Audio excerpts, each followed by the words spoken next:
Bismillahirrahmanirrahim. Assalamualaikum warahmatullahi wabarakatuh.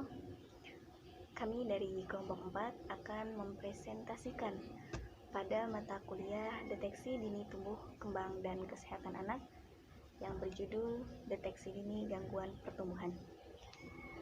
Pada kali ini kita akan membahas tentang yang pertama itu ada definisi pertumbuhan anak, yang kedua itu ada tahap pertumbuhan anak, yang ketiga ada faktor-faktor yang mempengaruhi pertumbuhan anak, yang keempat ada pertumbuhan dan perkembangan anak, dan yang terakhir ada deteksi dini pertumbuhan dan perkembangan anak.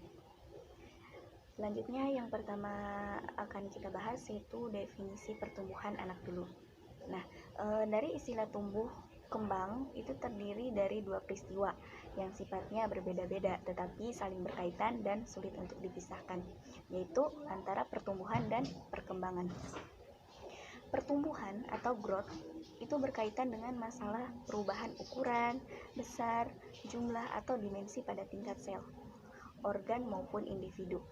Pertumbuhan bersifat kuantitatif tentunya, sehingga dapat diukur dengan satuan berat seperti gram, kilogram, terus satuan panjang cm atau m, terus umur tulang, dan keseimbangan metabolik atau retensi kalsium dan nitrogen dalam tubuh. Nah, pada pertumbuhan itu mempunyai ciri-ciri khusus yaitu seperti perubahan ukuran, perubahan proporsi, terus hilangnya ciri-ciri lama, serta munculnya ciri-ciri baru. Nah, dari keunikan pertumbuhan itu adalah mempunyai kecepatan yang berbeda-beda. Ya, di setiap kelompok umur dan masing-masing organ juga mempunyai pola pertumbuhan yang berbeda. Nah, terdapat 3 periode pertumbuhan cepat, yaitu pada masa janin, masa bayi 0 sampai 1 tahun, dan masa pubertas. Nah, proses perkembangan itu terjadi secara simultan dengan pertumbuhan, sehingga setiap pertumbuhan itu disertai dengan perubahan fungsi. Selanjutnya yaitu ada tahap pertumbuhan anak. Tumbuh kembang anak berlangsung secara teratur, saling berkaitan dan berkesinambungan, dimulai sejak pembuahan sampai dewasa tentunya. Nah, walaupun terdapat variasi, namun setiap anak akan melewati suatu pola tertentu. Menurut Tanuwijaya pada tahun 2003 itu memaparkan tentang tahapan tumbuh kembang anak yang terbagi menjadi 2, yaitu ada masa pranatal dan masa postnatal.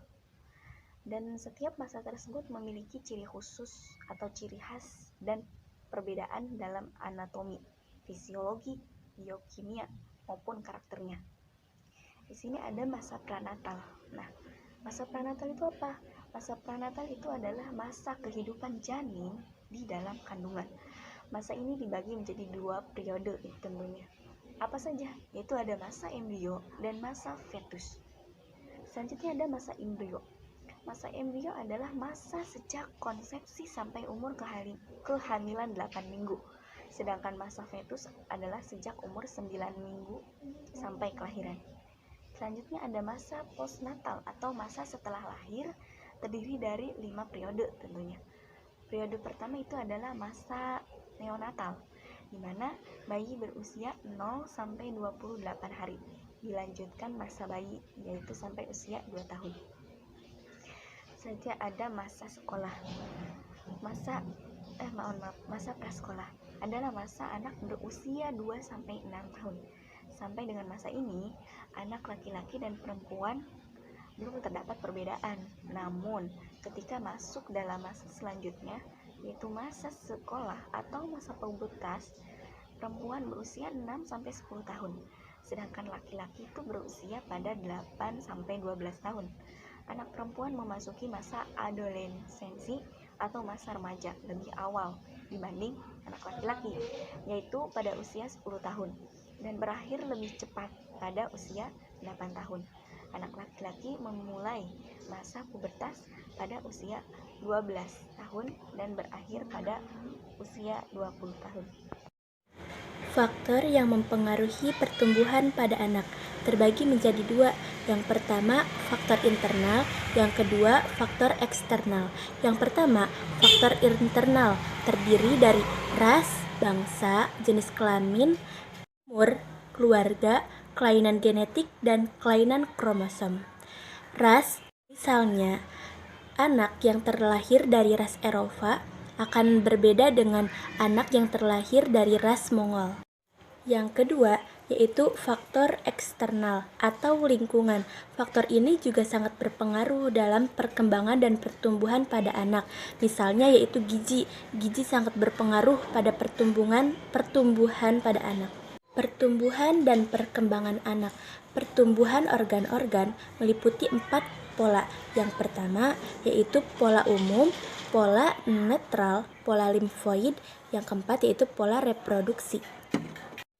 Organ-organ yang meliputi pola umum adalah tulang panjang, sistem pencernaan, sistem pernapasan, volume darah, dan peredaran darah. Ini berlangsung lebih dini.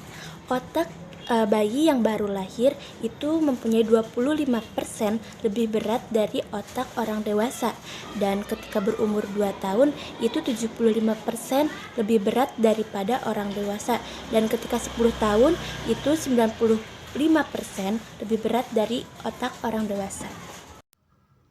Deteksi dini pertumbuhan dan perkembangan anak.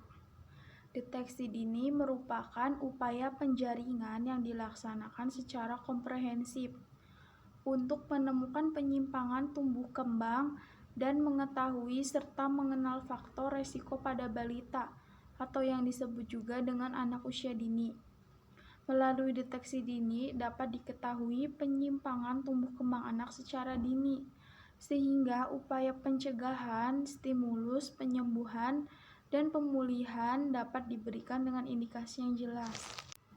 Menurut Pedoman Deteksi Dini Tumbuh Kembang Balita, Tim Dirjen Pembinaan Kesmas tahun 1997 dan Narendra 2003, macam-macam penilaian pertumbuhan fisik yang dapat digunakan adalah yang pertama, pengukuran berat badan. Pengukuran ini dilakukan secara teratur untuk memantau pertumbuhan dan keadaan gizi balita. Yang kedua, pengukuran tinggi badan. Pengukuran tinggi badan pada anak sampai usia 2 tahun dilakukan dengan berbaring. Sedangkan di atas umur 2 tahun dilakukan secara berdiri. Hasil pengukuran setiap bulan dapat dicatat pada KMS yang mempunyai grafik pertumbuhan tinggi badan. Yang ketiga, pengukuran lingkar kepala anak atau yang disingkat dengan PLKA.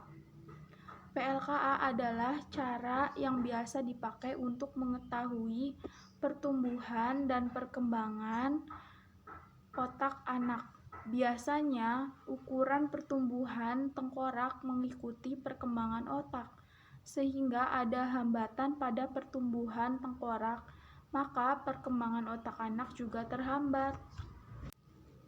Kesimpulannya, pertumbuhan dan perkembangan merupakan suatu proses yang diawali dari konsepsi pembuahan sampai pematangan atau dewasa.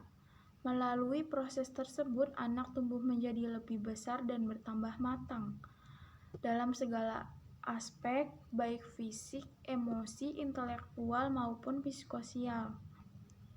Apabila terdapat suatu masalah dalam proses tersebut, maka yang akan berakibat terhambatnya anak mencapai tingkat tumbuh kembang yang sesuai dengan usianya. Apabila gangguan ini berlanjut, maka akan menjadi suatu bentuk kecacatan yang menetap pada anak.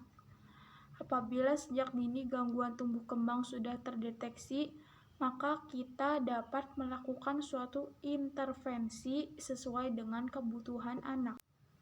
Sekian dari kelompok kami, kurang lebihnya mohon maaf. Wassalamualaikum warahmatullahi wabarakatuh.